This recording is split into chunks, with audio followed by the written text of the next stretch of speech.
जैसा कि last episode में हमने देखा, लुयांग और उसके साथी हवेली गौर बन गए थे, जिसके बाद वो लोग वहाँ से एक दूसरे जगह पर आ जाते हैं जहाँ पर उनको लेने के लिए बहुत सारे हवेली गौर उत्साही हुए थे। फिर लुयांग के साथी भी उनके साथ शामिल हो जाते हैं और वही लुयांग को भी लॉर्ड गॉड सेक्ट का चीफ अपने सराहने को कह रहा था, लेकिन इस पर लुयांग उसको मना कर देता है, जिसकी वजह से भी लॉर्ड गॉड सेक्ट का चीफ अपने बंदों को लुयांग पर हमला करने को कह देता है। लेकिन इस पर हमने देखा कि लुयांग ने उस पहले सैनिक की पिटाई लगा दी थी जो कि हवेली गॉड के सेकंड लेवल पर था, जो देखकर उससे फाइट करने के लिए दूसरा सैनिक आ जाता है जो कि हवेली गॉड के थर्ड लेवल पर होता है। लेकिन उसके ऊपर भी लुयांग भारी पड़ने लगा था, जो देखकर उस सैनिक को भी बहुत ज्यादा गुस्सा आ गया था, इसलिए वो वहाँ पर अपने सबसे पावरफुल मूव का यूज करने लगता है और यहीं से नेक्स्ट एपिसोड की शुरुआत होती है और हमें बिल्कुल उसी जगह का सीन दिखाया जाता है जहाँ पर हम देखते हैं कि उस सैनिक का वो अटैक देखकर लुयांग अपने प्राइमोर्डियल स्पिरिट को बाहर निकाल देता है और उसको ऐसा करता हुआ देख वहाँ के लोग बहुत ही ज्यादा हैरान हो जाते हैं और फिर उसकी तारीफें करने लगते हैं। जिसके बाद इधर से ओलोंगियन अपने सैनिकों से कहता है, अगर हमारे बंदों को कुछ भी हो गया तो फिर तुम लोग जाकर क्यान-कुन ब्लेड मास्टर को पकड़ लेना। उसके बाद सुनकर आप वो लोग भी हाके देते हैं, जिसके साथ ही वो सैनिक इधर से लुयांग पर हमला कर देता है। तो ये देखकर आप लुयांग भी अपने प्राइमोर्डियल स्पिरिट का यूज करते हुए अपने अटैक को उसकी तरफ कर देता है और उसका अटैक यहाँ पर बहुत ही ज्यादा पावरफुल होता है, जिसके इम्पैक्ट की वजह से वो सैनिक घायल होते हुए बहुत ही दूर पीछे चला जाता है। ये देखकर अब डीमन फेरी उस गॉडेस से फिर से कहती है कि आप अभी भी उसको नहीं बचाएंगे और वो डेफिनेटली फ्यूचर में गॉड किंग बन जाएगा, जिसकी वजह से अगर आज आपने उसको नहीं बचाया तो फिर इसकी वजह से आपका ही नुकसान होगा। उसकी बात सुनकर अब वो गॉडेस भी लुयांग को बचाने के लिए मान जाता है और कहती है कि तुम बिल्कुल ठीक कह रहे हो, मैं डेफिनेटली उसकी जान बचाने वाली हूँ। और तभी हम देखते हैं कि दूसरी तरफ से एक 4th लेवल का हवेली गॉड लुयांग पर हमला करने के लिए काफी तेजी से उसकी तरफ जाने लगता है, मगर तभी वो गॉडेस अपनी जगह से टेलीपोर्ट होते हुए लुयांग के पास पहुंच जाता है और उस बंदे को सिर्फ अपने हाथ से ही बहुत ही दूर पीछे कर देती है और फिर भी लॉर्ड गॉड सेक्ट के चीफ से कहने लगती है कि क्यान-कुन ब्लेड मास्टर को मैं अपने साथ ले जा रही हूँ, इसलिए तुम इसको छोड़ दो। उसकी बात सुनकर ओलोंगियन उसको बताता है कि इमॉर्टल लॉर्ड गार्डियन ने इस बंदे को पर्सनली हमसे लाने के लिए कहा था। ये सुनकर अब वो गॉडेस उससे कहती है, प्लीज तुम मेरे बिहाफ पर इमॉर्टल लॉर्ड गार्डियन से माफी मांग लेना, क्योंकि मैं आप क्यान-कुन ब्लेड मास्टर को अपने साथ ले जाने वाली हूँ। और दोस्तों इस गॉडेस का नाम मिस यानलान है। ओ मिस यानलान की ये बात सुनकर ओलोंगियन सोचते हुए अपने मन में खुद से ही कहता है, मिस यानलान एक नाइट लेवल की हवेली गॉड है, साथ ही साथ इनके फेरी वेस्टलैंड के अंदर गॉड किंग भी मौजूद है, इसलिए अगर ये हमारे बीच इंटरफेयर कर रही है तो फिर मैं बिल्कुल भी क्यान-कुन ब्लेड मास्टर को अपने साथ ले जा नहीं पाऊंगा। और अभी ओलोंगियन ये सब सोच ही रहा था कि तभी अंडर हॉल का वो हवेली गॉड मिस यानलान से कहता है, वो बंदा तुम्हारे फेरीलैंड हॉल को ज्वाइन नहीं कर रहा है, इसलिए तुम्हें उसको बचाने की कोई भी जरूरत नहीं है। साथ ही साथ ये क्यान-कुन ब्लेड मास्टर और लॉर्ड गॉड सेक्ट के बीच का मामला है, इसलिए बेहतर होगा कि तुम उनके बीच ना आओ, वरना हम भी इंटरफेयर करने में पीछे नहीं हटेंगे। उस बंदे की ये बात सुनकर मिस यानलान भी एटीट्यूड से उससे कहती है, मैं भी देखना चाहती हूँ कि तुम यहाँ पर क्या कर सकते हो, और वैसे भी मैं तुम्हारे साथ कब से फाइट करना चाहती थी, इसलिए चलो आज फाइट करके देख ही लिया जाए कि हम दोनों में से सबसे ज्यादा बेस्ट कौन है। वो मिस यानलान की ये बात सुनकर उस बंदे को बहुत ज्यादा गुस्सा आता है, इसलिए वो गुस्से से उससे कहता है, आखिर तुमको क्या लगता है कि मैं तुमसे डर जाऊंगा, चलो आज देख लिया जाए कि हम दोनों में से सबसे बेस्ट कौन है। और ये एक और वो ओलोंगियन से कहता है, मिस यानलान के साथ मैं फाइट करता हूँ और तुम क्यान-कुन ब्लेड मास्टर को संभाल लेना। और ये एक और वो अपने डिवाइन वेपन को बाहर निकाल लेता है जो कि एक फ्लैग होता है। ये देखकर मिस यानलान भी अपने डिवाइन वेपन को बाहर निकाल लेती है जो कि एक तरह का गोल्डन पंख होता है, जो देखकर अब वो अंडर हॉल का बंदा उससे कहता है, चलो आज देख लिया जाए तुम्हारा वेपन बेस्ट है या फिर मेरा वेपन बेस्ट है। और ये एक और वो बंदा अपने वेपन का यूज करते हुए उन दोनों की तरफ काफी सारे डेविल हेड से हमला कर देता है, जिस पर मिस यानलान भी आगे बढ़ते हुए अपने वेपन के कई सारे क्लोन्स बनाकर हमला कर देती है और फिर बहुत इजीली उन सभी डेविल हेड्स को डिस्ट्रॉय कर देती है। ये देखकर वो बंदा तुरंत ही अपने फ्लैग की मदद से एक जायंट डेविल हेड को क्रिएट कर लेता है और फिर मिस यानलान की तरफ हमला कर देता है, जिस पर मिस यानलान भी अपने डिवाइन वेपन से वो जायंट डेविल हेड की तरफ हमला कर देती है और उसको वही पर रोक देती है। लेकिन तभी हम देखते हैं कि दूसरे साइड से उसकी तरफ एक सोर्सलेस काफी तेजी से आने लगता है, मगर यानलान भी वहाँ पर बिल्कुल केयरफुल थी। वो अपने फिनिक्स मार्शल स्पिरिट का यूज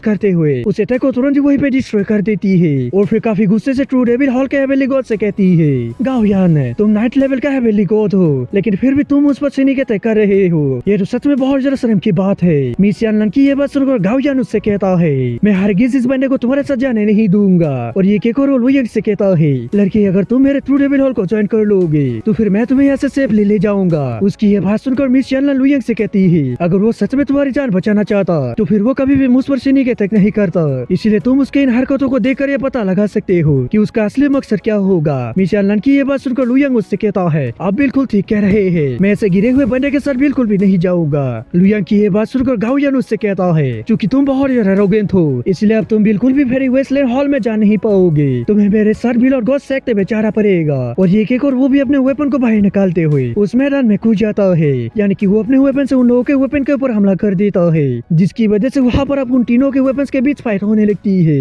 और इस मौके का फायदा उठाते हुए वो लोग यार काफी तेजी से लुयांग को पकड़ने के लिए उसकी तरफ चला जाता है। लेकिन इसके बारे में उन गॉड किंग्स को भी आइडिया लग जाता है, इसलिए वो लोग भी तुरंत ही लुयांग को ट्रेसलेस तलिस्मान का यूज करने को कह देते हैं, जिस पर अब लुयांग भी उनकी बात मानते हुए ट्रेसलेस तलिस्मान को एक्टिव कर देता है, जिसकी वजह से वो वहाँ से गायब हो जाता है। और वो लोग यार उसको बिल्कुल भी पकड़ नहीं पाता है, जो देखकर वो बहुत ज्यादा हैरान हो गया था और कह रहा था कि आखिर ये यहाँ पर हो क्या रहा है और वो बंदा कहाँ पर चला गया है। उसकी बात सुनकर अब वो तीनों भी फाइट करना रोक देते हैं और फिर एक साथ आकर खड़ा हो जाते हैं, जिसके साथ ही वो लोग ज्ञान उन लोगों से कहता है आखिर ऐसा पॉसिबल कैसे हो सकता है, वो बंदा इतनी दूरी पे टेलीपोर्ट कैसे कर सकता है, ऐसा तो सिर्फ एक गॉड किंग ही कर पाता है। ये सुनकर अब गाओयान भी कहता है तुम बिल्कुल ठीक कह रहे हो, शायद से उस बंदे के पास ट्रेसलेस तलिस्मान था, जिसकी मदद से वो यहाँ से भाग गया है, क्योंकि ट्रेसलेस तलिस्मान की मदद से कोई भी बंदा हजारों मीलों का सफर सिर्फ एक सेकंड में ही तय कर सकता है। अब लुयांग को वहाँ से सही सलामत जाता हुआ देख डीमन फेरी भी काफी ज्यादा खुश हो जाती है। फिर दूसरी तरफ से मिस यानलान उन दोनों को धमकी देते हुए वहाँ से चली जाती है और फिर वो लोग ज्ञान को छोड़कर बाकी सभी लोग भी वहाँ से निकल जाते हैं। उनके जाने के बाद लोग ज्ञान अपने साथियों से कहता है ज्ञान को ब्लेड मास्टर का एक पिक्चर बनाओ और हमारे सेक्टर के पास में जितने भी सिटी मौजूद है उनको भेज दो और कहो कि उसको किसी भी हालत में जिंदा पकड़ना है। इस पर अब वो सैनिक भी उसको हाँ कह देता है, जिसके बाद हमारा सीन चेंज होता है और हम लुयांग को एक जगह पर देखते हैं जहाँ उसके सामने लाइटनिंग हो रही थी। ये देखकर अब गॉड किंग ली सेन उसको बताता है वो मेरा सीक्रेट डोमेन है, लेकिन अभी भी वो अपने नॉर्मल कंडीशन में है, इसको कमजोर होने के लिए अभी भी 10 सालों का समय लगने वाला है, इसलिए अभी तुम्हें अपने कल्टीवेशन पर फोकस करना चाहिए और सेकंड लेवल पर जाने की कोशिश करना चाहिए। इस पर अब गॉड किंग जूली भी उससे कहता है ये बिल्कुल ठीक कह रहे हैं, अभी सबसे पहले तुम्हें अपने स्ट्रेंथ को बढ़ाने पर ध्यान देना होगा और इसी के साथ ही मैं आज तुम्हें हाइडिंग फॉर्मेशन सिखाने वाला हूँ, जिसका यूज करते हुए तुम हाई लेवल के हवेली गॉड के डिटेक्शन से बच सकते हो।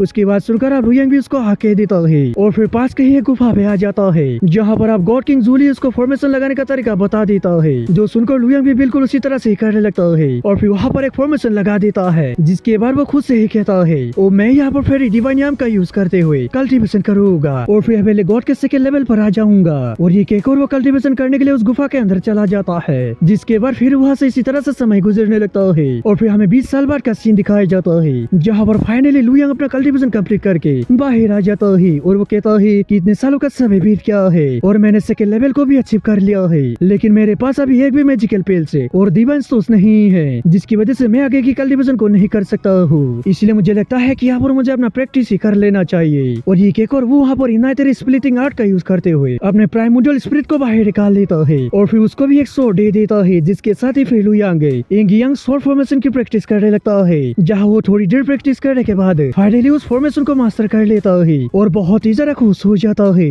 और तभी उसकी प्राइमोर्डियल स्पिरिट उससे कहती है अगर तुम इमोर्टल वेपन्स का यूज करोगे तो फिर ये फॉर्मेशन पहले से स्ट्रॉन्ग हो जाएगा। और ये केक और वो उसके अंदर चली जाती है। फिर गॉड किंग ली सेन उसको बताता है जब थंडर सीक्रेट 2 मिनट दोबारा से कमजोर हो जाएगा तो फिर तुम वहाँ पर जाकर ओरिजिन डिवाइन स्टोन्स को ले सकते हो, जिसका यूज करते हुए तुम water and fire based immortal weapons को रिफाइन कर सकते हो, जिससे कि फिर तुम्हारे यिंग यांग स्वॉर्ड फॉर्मेशन की पावर काफी ज्यादा इंक्रीज हो जाएगी। इस पर आप गॉड किंग जिन भी उसको बताता है ये बिल्कुल ठीक कह रहा है, यिंग यांग स्वॉर्ड फॉर्मेशन सोल कुंगुरो टेक्निक से भी कई ज्यादा पावरफुल है, इसका यूज करते हुए तुम 5th लेवल के हवेली गॉड को भी आसानी से हरा सकते हो। उन लोगों की बात सुनकर अब लुयांग भी उनको हके देता है और तभी हम देखते हैं कि उसको वहाँ पर एहसास होता है कि कुछ हवेली गॉड्स उसकी तरफ ही आ रहे हैं। हम देखते हैं कि लुयांग को ये एहसास होते ही वहाँ पर काफी सारे हवेली गॉड्स उसके पास आ जाते हैं और दोस्तों इसी के सारे एपिसोड भी खत्म हो जाता है। दोस्तों अगर आप सभी को वीडियो अच्छे लगे तो लाइक कर दें और अगर आप चैनल पे नए हो तो सब्सक्राइब करते जाना। तो मिलता है किसी और वीडियो में, जब तक ले बाय।